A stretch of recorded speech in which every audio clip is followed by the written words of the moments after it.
Alexandre Dubé. Qu'est-ce qui s'est passé avec SACLIC? Il y a la commission Galland qui va tenter de faire la lumière sur le qui savait quoi à quel moment, mais tout ce qui est SACLIC, c'est aussi dans la mire de l'UPAC. L'UPAC qui a à sa tête d'ailleurs un nouveau commissaire, il s'appelle Vincent Richer. Jean-Louis Fortin, directeur du bureau d'enquête de Québécois, est avec nous. Salut Jean-Louis. Bonjour Alexandre. Et tu l'as rencontré d'ailleurs? Je l'ai rencontré hier, c'était sa deuxième journée de travail. À la première journée, il a rencontré ses employés, puis à la deuxième, il voulait rencontrer certains représentants des médias. Donc, je trouve que quand même, il n'a pas attendu 1 mois, 2 mois avant de répondre aux questions. Et je dois dire d'emblée, c'est rafraîchissant. Ça fait changement, hein? Parce que l'UPAC n'est pas reconnu. Moi, je couvre l'UPAC depuis avant même que ça soit créé, là, au début des années 2010. Puis l'UPAC n'a jamais été reconnu pour sa grande transparence ou tu sais, quand tu veux parler de ton organisation, quand tu veux sensibiliser, quand tu veux passer un message anticorruption, des fois, c'est peut-être mieux de montrer ce que tu fais, montrer tes bons coups. Puis là, j'ai trouvé hier que c'était une bonne idée de s'asseoir et de répondre aux questions d'emblée. Je tenais à le dire. Bon, qu'est-ce que tu as retenu de ces démarches, de ce qui est en ce moment fait pour cette enquête sur fraude, corruption dans ce scandale SACLIC? Là, on parle d'une enquête d'envergure. Là. Ouais. Tu sais, les gens qui ont regardé ce que l'UPAC faisait dans les dernières années, Alexandre, là, ils ont peut-être trouvé qu'il y avait un petit peu trop de petits poissons qui se faisaient prendre entre les mailles du filet, mais pas assez de grosses pointures. Tu sais, des enquêtes pour faux passeports vaccinaux, à un moment donné, là, quand ça fait 250 personnes que t'accuses pour ça, bon, on a compris, mais est-ce que c'est vraiment le mandat d'une police anticorruption avec un budget de 40 millions de dollars par année? C'est une autre question. Là, Vincent Richer, hier, le reconnaît d'emblée, là, l'enquête sur toute la gestion de cet éléphant d'1 milliard de dollars qui est SACLIC, là, c'est du gros calibre. Alors, il m'assure qu'on n'est pas allé perquisitionner juste pour faire le spectacle. Hein. On se rappellera, la semaine dernière, les policiers de l'UPAC sont débarqués au siège social de la SAC à Québec. Vincent Richer me dit qu'on avait des motifs qui étaient suffisants, qui étaient sérieux. T'sais, on débarque pas là n'importe comment. On est allé voir un juge, on a présenté ce qu'on avait. Donc, son équipe travaille, ils ont ça bien en main, m'a-t-il dit.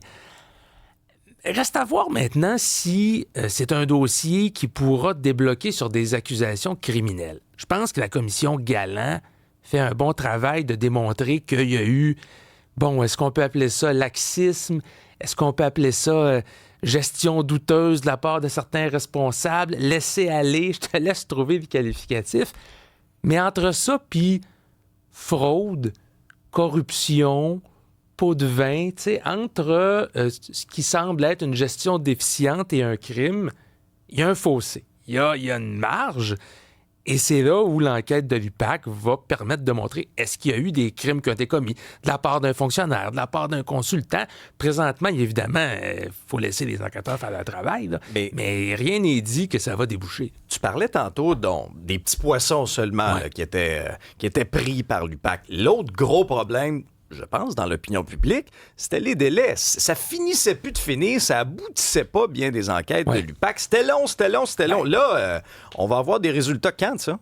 L'une des priorités du nouveau commissaire, et ça, il l'a dit d'emblée hier, c'est d'accélérer le processus. Puis là-dessus, tu peux pas toujours blâmer l'UPAC, hein, parce qu'ils sont pris un peu avec les particularités de notre système judiciaire. Des fois, il y a eu des enquêtes qui ont été bloquées pendant 2-3 ans uniquement à cause de requêtes d'avocats de la défense. Je te donne un exemple.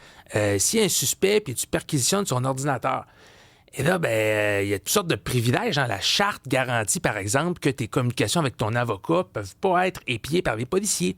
Donc là, on nomme un ami de la cour là, qui va analyser 938 000 fichiers sur ton ordinateur pour déterminer qu'est-ce qui est privilégié seulement entre toi et ton avocat, qu'est-ce que les policiers peuvent regarder. Et là, ça prend des mois, des années. Puis pendant ce temps-là, les enquêteurs ne peuvent pas travailler, sont bloqués. Alors, il y a eu ça. Et l'UPAC, depuis quelques années, puis Vincent Richer me dit qu'il allait reprendre le flambeau, là, font des pressions auprès du législateur à Ottawa, à Québec, pour donner plus d'outils pour que ça soit plus facile de combattre la corruption. Parce que si t'es pas capable de trouver des éléments de preuve, on dit aujourd'hui, tout est sur les ordinateurs, tout est sur les téléphones, les enquêtes avanceront pas, puis t'accompliras pas ton but de combattre la corruption. En 32 ans de carrière, entre autres, là, à la police de Montréal, Vincent Richer en a vu des façons de frauder. Ouais. Les choses ont changé beaucoup en 2025. Les fraudeurs ont raffiné leur méthode. Il y a une quinzaine d'années, quand on enquêtait sur Gilles Vaillancourt, c'était l'argent qui était flushé dans Ça la prenait toilette. un plombier. C'était, ouais. Non, mais c'était des stratagèmes de corruption qui étaient beaucoup moins raffinés. Tu avais toujours plusieurs personnes qui étaient dans le coup, qui étaient au courant de ce qui se passait. On se rappelle de Union Montréal, le parti de Gérald Tremblay. Il devait bien avoir une douzaine d'entrepreneurs qui savaient. Ce que le nouveau patron de l'UPAC nous dit aujourd'hui, c'est que d'une part, on ne parle plus d'argent comptant. Des fois, c'est des transferts dans des comptes secrets. Est-ce qu'on parle de crypto-monnaie? Probablement. Il dit aussi que, souvent, c'est entre deux individus ou un très, très, très petit groupe. Donc, il y a moins de gens qui en ont entendu parler, il y a moins de dénonciateurs potentiels. Si je t'envoie un texto pour qu'on fasse une petite magouille sur une application cryptée de messagerie, il n'y a rien qui dit que les policiers vont être capables plus tard de déchiffrer ça. Alors, ça complexifie les enquêtes. Puis en plus, il y a l'intelligence artificielle qui peut à la fois aider les enquêteurs, mais aussi peut-être aider les criminels à trouver des façons de déjouer le système. Donc, les policiers de 2025 doivent pas seulement être des agents de la paix là, spécialisés dans des enquêtes plus traditionnelles où on a des éléments tangibles d'un crime. Ça doit être aussi des informaticiens, des experts en crimes financiers, en crypto-monnaie, en outils informatiques. Donc, ça demande là, toute une expertise, c'est beaucoup plus complexe. Alors, ils ont beaucoup de travail devant eux, certainement, dans les prochaines années. Et au bout du compte, on va juger l'arbre à ses fruits. Jean-Louis Fortin, directeur du bureau d'enquête de Québecor. Merci beaucoup. Ça fait plaisir.